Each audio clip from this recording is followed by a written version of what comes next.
Hello guys, welcome back to this new video.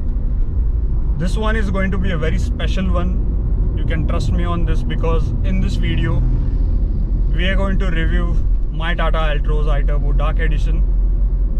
Now if it is not sounding something new to it, because I have already done a lot of videos with my car, but the thing is I am not going to review this car. It will be my friend Sacha from Italy who is going to talk about this car. Now we have spent almost 10 days traveling across Maharashtra and Goa, and he also had a chance to drive my car on some of the roads and off roads, so he also got a feeling of driving an Indian car or on the Indian roads. It will be he who will be reviewing my car, and I've asked him to share his honest opinions on what he feels about the car and driving it here. Now just to give you a background of what cars he has been driving for all of his life, he currently owns a JaguarXJ, and the previous cars he had was a JaguarXK, a Nissan 350Z Nismo, a Nissan 350Z, and a lot more. He's worked with a lot of automotive brands and has managed to do a few track days around Silverstones, and he really drives fast. So we'll hand over the driving department to Sacha now, and let's see what he has to say about my car. What is the first impression of this car to you? So my first impression of this car is that it has a very nice high quality interior. I was very impressed about that. I will say it's matching most of European cars, like even Volkswagen. Will not say as much as Audi, but I would say it's totally fine. Definitely better than many other competitors. Like I would say this is definitely better than any Fiat or Italian cars, unless you go very high on price range. Yeah, well that's true. Like given the price range of this car, I mean, you cannot ask for much more than this. Yeah, I think it's really good. I really love everything you touch. It's a good quality.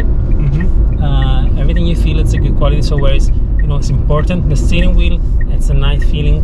The seats are very nice, and I would say I'm very, very impressed on this. Okay, so that's a good note to start on with. How do you feel driving this car? So how's the driving experience for you? So first, I think this car has quite a good engine. Okay.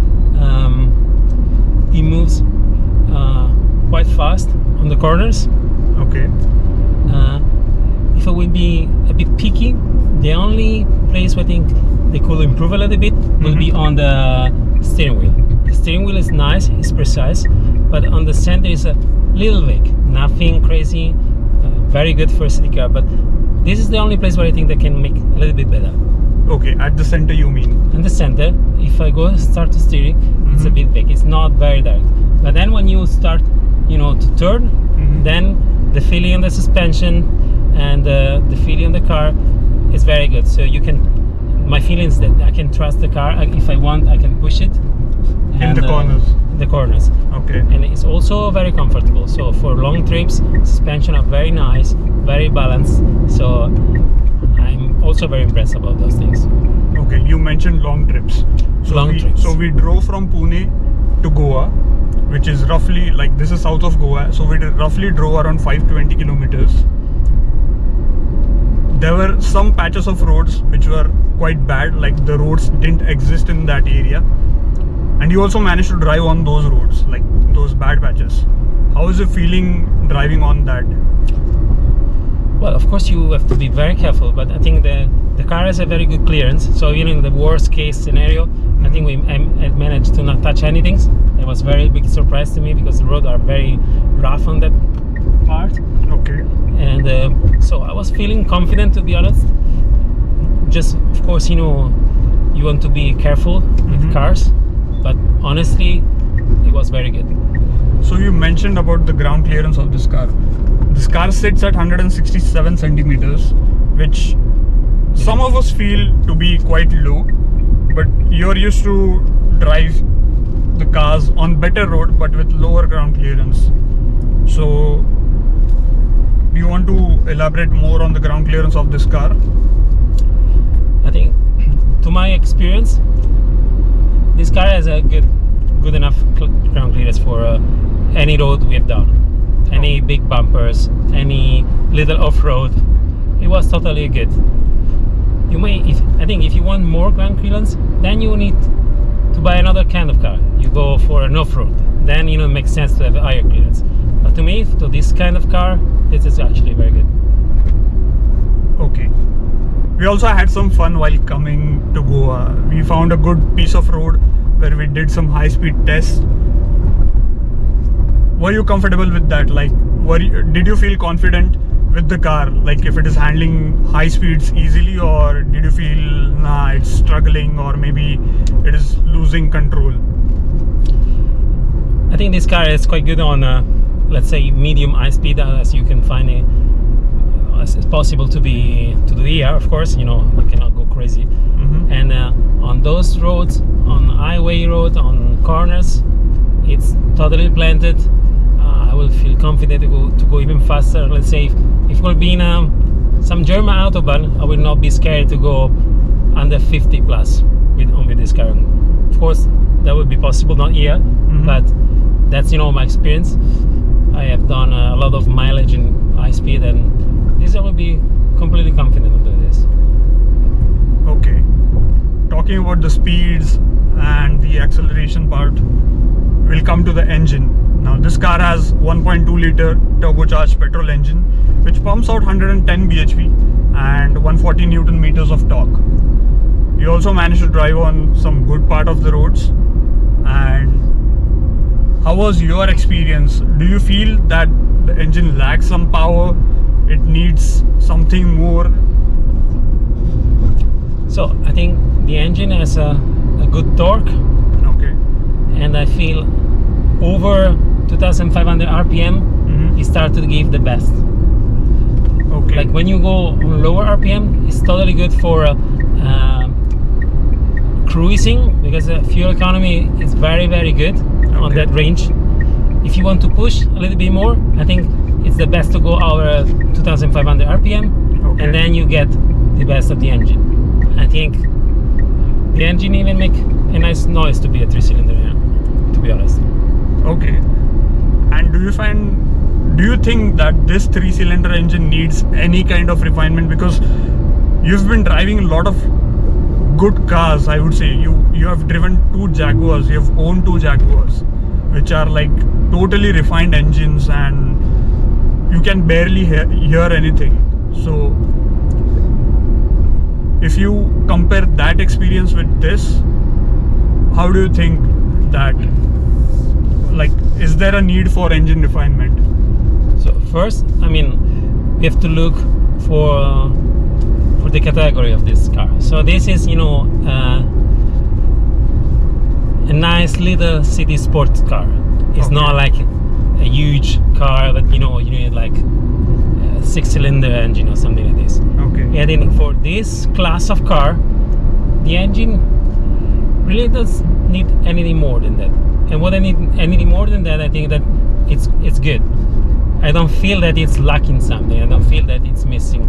Of course, as I said, I think torque go way up after 2500 RPM, but that's normal. It's a turbo engine, and they always go on this kind of class. Okay.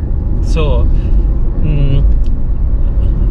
to me, that I know nothing about this car, just driving is like, okay, this car has a good engine, it has a good torque, it's very economical. I don't see any reason why I should go to ask more about them. So that's my honest opinion.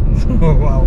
I mean this is my feeling also. Like this, the amount of sound that this engine generates and the amount of sound that you get in the cabin, I think it helps you drive the car in a better way, because you know if the engine needs more accelerator or not when you want to shift gears. It really helps. I think we are on the same lines on the engine front. Now you mentioned that this, you are happy with the type of interior or the level of interiors that this car is having. Are you happy with the fits and finishes? Like, you're used to a Jaguar cockpit. It's way more luxurious. It is way more costly. I know we are comparing like two extreme categories of car, but just to understand, like, I know it feels good, but if you observe it carefully, do you find there can be some improvement? So, as I said, I think I will compare this car maybe not with my XJ, which is like a very high level luxury car, but with let's say with a Volkswagen Golf, at least the European, because I don't know how they are here. Okay. And then see this car, it's very close to that one. There is nothing that rattles, there is nothing that moves. It's very solid. I think they put the money on the part they are needed. Like as I say, you know, everything you touch, it's nice. And this is what really matters. So the fit and finish is very good. I don't see anything weird or anything, you know, that I don't like it. It's generally a very good car. I mean, I was very impressed to see, like, you know, that an Indian brand, it managed to reach this kind of level. Even if I look the gauge cluster, it looks very nice. A very nice design. It's very easy to read, and so overall, it's very good. That's my conclusion. I would say some things for clutch and gearbox. I think also the gearbox of this car is very good. It's very easy to operate. Clutch is very light. It's not like very light that, you know, I feel kind of weird. You can still feel it. So if I switch gear, I can feel it. And it's very easy to make like fast changing. It's very easy to ref match this car. And this is also, to me, also a very good achievement. It has 5 gears. Maybe a 6th gear would be better, but also, as I said, you know, fuel economy is very good. So even don't feel like you need a 6th gear. Okay. The last question. I don't know if this will be possible somewhere in future or not. So, if at all,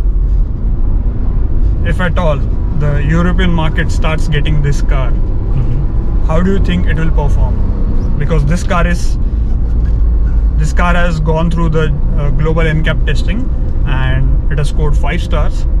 So I don't know about the other rules, but safety wise, I think this will satisfy the European norms. But let's consider that it has cleared all the tests in Europe and this is launched in the European market with the steering wheel on the other side. How do you think this will perform? So I think, of course, price matter a lot here. Name also, it's very important. Even nobody will know a Tata. Yeah. But I think if they put like a good price, this car will do very good. Because if you see any new Skoda or any new, let's say, a Fiat or even Seat, they really don't have this kind of quality for the price.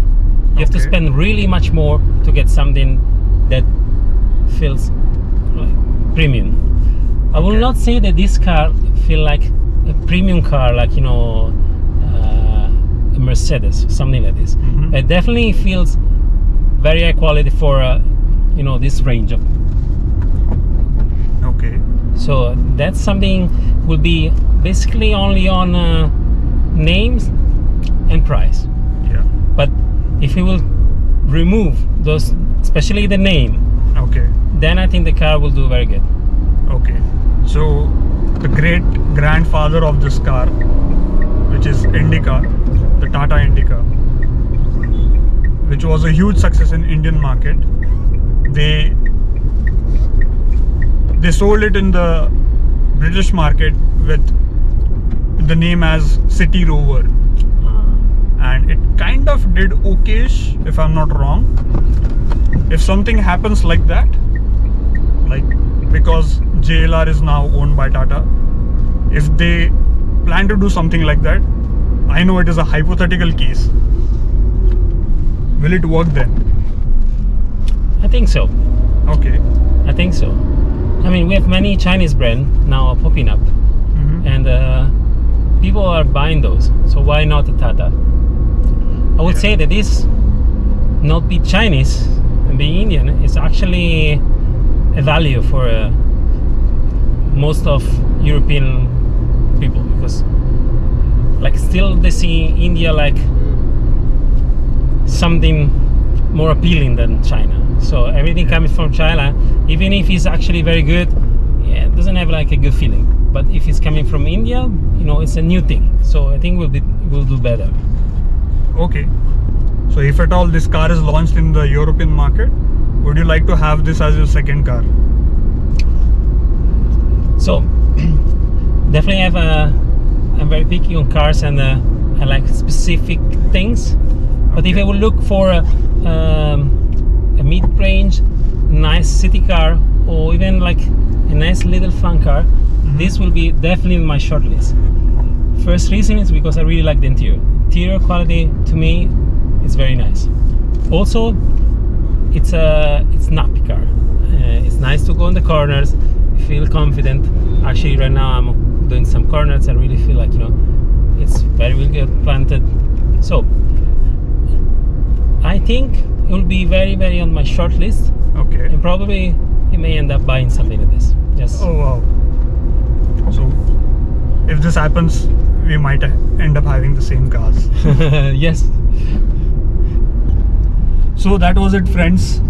That was Sacha for you, being very candid with the car. He's picky with all the things that he has, and if he picks this car, then I'm happy that this is really a good car. I mean, his opinion really matters, and it was totally an unbiased opinion. Like, he has been experiencing this car from past 8 to 10 days, and whatever he felt is right in front of you. If you think about Tata Altroz iTurbo, and if you want to know any unbiased and honest opinions, I think this video will help you a lot. I hope you like this video. I hope you like what Sacha said. And if you really like it, make sure you hit the subscribe button and the bell icon, so that when I put up the next videos similar to like this, you'll get a notification and you can enjoy them too. So see you next time. Have a great day.